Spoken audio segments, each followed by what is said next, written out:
Alright, kita sambung. Next part of the module, let's take a look at gambar ni. Apa dekat depan ni? What do you see?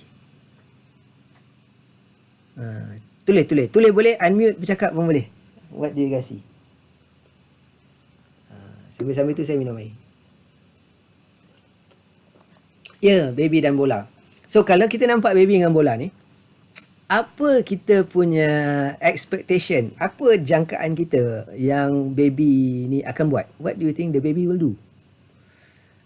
Apa common tindakan dia? Agak-agak apa yang dia akan buat? Apa expectation kita? Tolak bola tu kan, dia baling, dia main lah dengan bola tu, paling kuat pun dia ambil bola tu, dia masuk dalam mulut dia cuba gigit, dia cuba rasa benda tu kan, dia main. So takat tu je kapasiti dia, takat tu je kapasiti dia, iaitu dia bermain, dia leka, dia dah bosan nanti dia buat benda lain.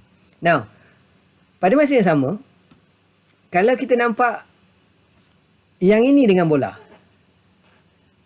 okay, now you see this dengan bola. Orang dewasa, full grown adult dengan bola. Now what is your expectation? Apa jangkaan kita dari segi keupayaan dia, capacity dia? Apa yang kita expect dia untuk buat? Apa yang dia patut buat?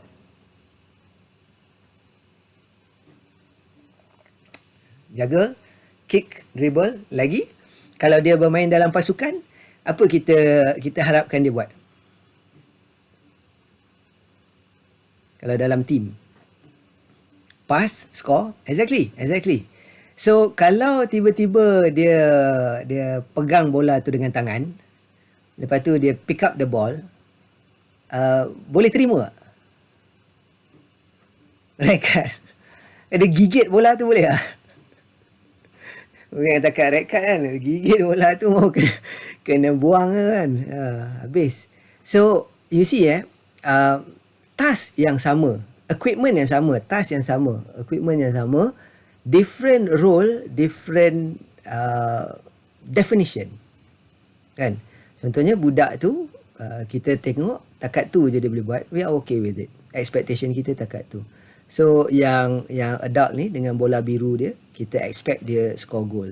Kalau dia main dalam pasukan, kita expect dia pass, play by the rules. Now next picture, take a look at this picture.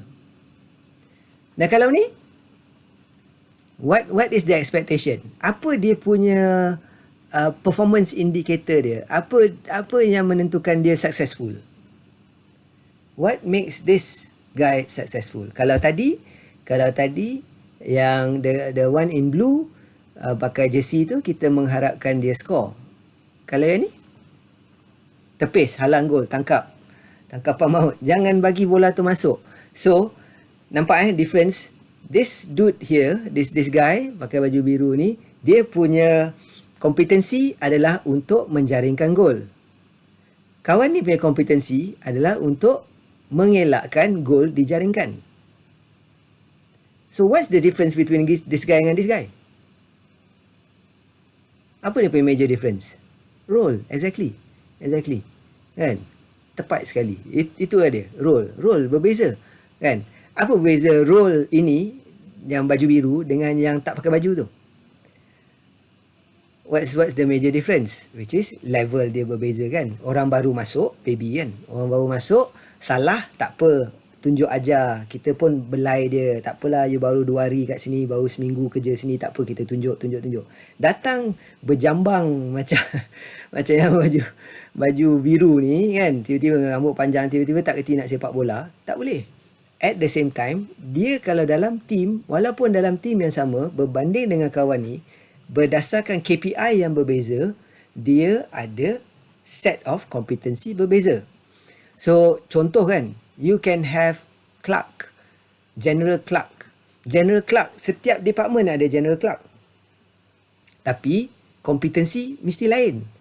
So in that sense, nah bila kita buat itu, adakah general clerk tu kita boleh buat satu kompetensi framework, ataupun kita kena create satu kompetensi dictionary?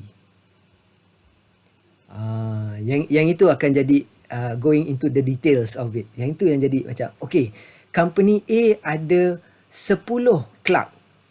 10 clerk.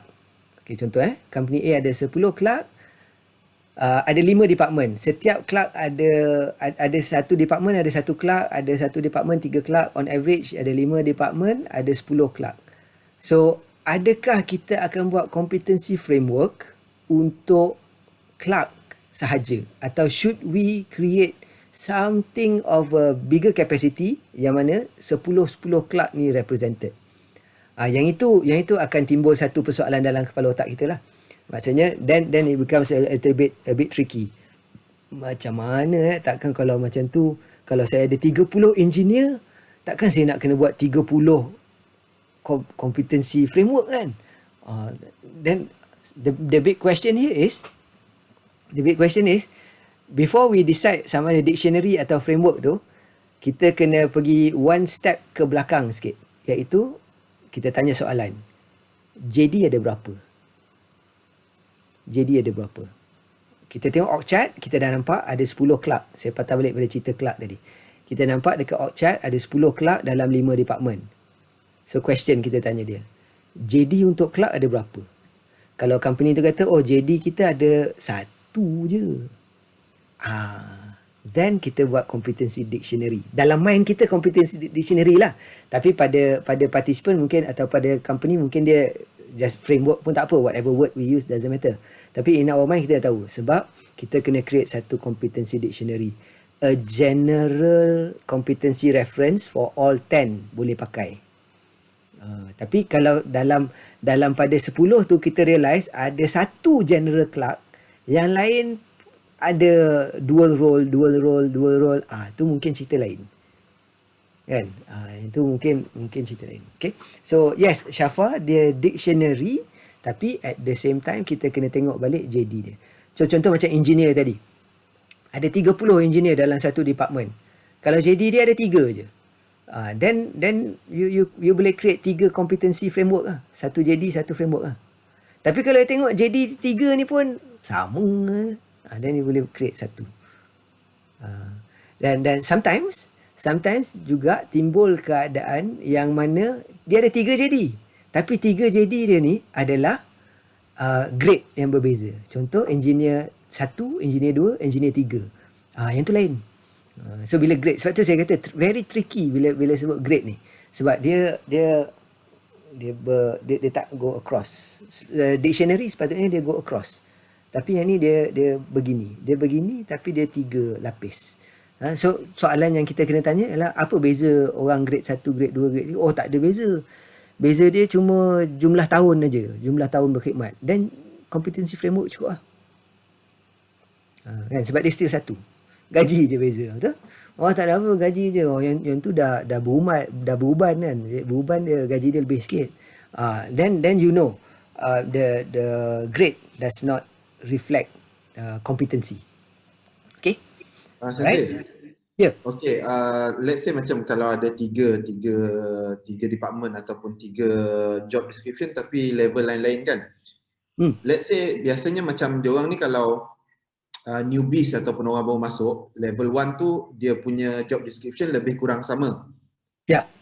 For any department pun kerja dia sama. Contoh macam clerk jugalah. Kerja dia is compiling ataupun buat report. Then when they naik ke second level ataupun third level tu baru dia ada pengkhususan tersendiri. So in that case means we need to also see selain daripada dia bergerak macam ni, we also need to see level punya competency juga. Betul. So means kita kena ada 2 lah. One will be dictionary for level 1 or overall diorang punya, then untuk setiap level tu kita come up with framework macam tu kan. Okay, good question. Because dekat sini saya faham kenapa soalan ni timbul. Dia macam ni. Remember when I'm talking about competency model, framework atau dictionary, saya tak letak rubrics dekat dia. Not yet. So yang ni kita kena take it step by step. Yang kita biasa cerita dalam TTT, kita dah mergekan dengan rubrics. Sebab tu you nampak newbie masuk lain, yang ni masuk level lain. Yang tu sebab kita dah embedded the rubrics inside. So if you pull out the rubrics aside, the competency still stands. Competency tu masih valid. Cuma beza dia adalah dia ni orang baru. So bila dia ni orang baru, macam budak tadi kan, macam budak ni, contohnya dia pandai sepak bola tu contohnya. Sepak bola dia dengan sepak bola orang dewasa ni lain. Okay. So tahap kelainan tu rubriks. Okay, tahap kelainan tu rubriks dia. Yang kita nak buat pada tahap ini adalah, sebab we are taking it one step at a time, slow sikit, ialah kita nak identify apa kompetensi dia. Kompetensi dia adalah sepak bola, hentikan bola, maksudnya bola datang golek, dia boleh stopkan, boleh sepak. Sepak sahaja atau sepak dengan lebih tepat. Sepak saja kosong dengan lebih tepat tu mungkin dah naik level. Yang tu masuk rubriks. So bila kita sebut tentang cerita kompetensi, dengan bercakap tentang ada 10 kelab dan sebagainya, we are talking about dictionary. Maksud saya tadi adalah we are talking about the area, apa kompetensi yang perlu ada tanpa melihat level. So 10 kelab ni kita tak tengok pun siapa ada dekat level 1, siapa kat level 2, kita tak tengok pun. Kita tengok apa kompetensi dia dulu. Then bila dah ada rubriks, baru kita boleh judge. Oh, daripada 10 ni 7 orang ada dekat level 3, 2 orang ada dekat level 5, 1 orang ni je dekat level 2, contohnya. But yeah, I understand the question. I totally get where you're coming from. Sebab kita dah terbiasa, bila kita buat TTT, kita dah terbiasa kompetensi itu termasuk dengan rubriks dia. Kalau ingat macam kita buat dalam TTT kan, saya ada bagi what do you call that, yang trainer punya kompetensi tu kan, trainer punya kompetensi framework based on module TTT, plan adult learning apa semua kan. Kan itu dah ada 1, 2, 3, 4, 5 level kan.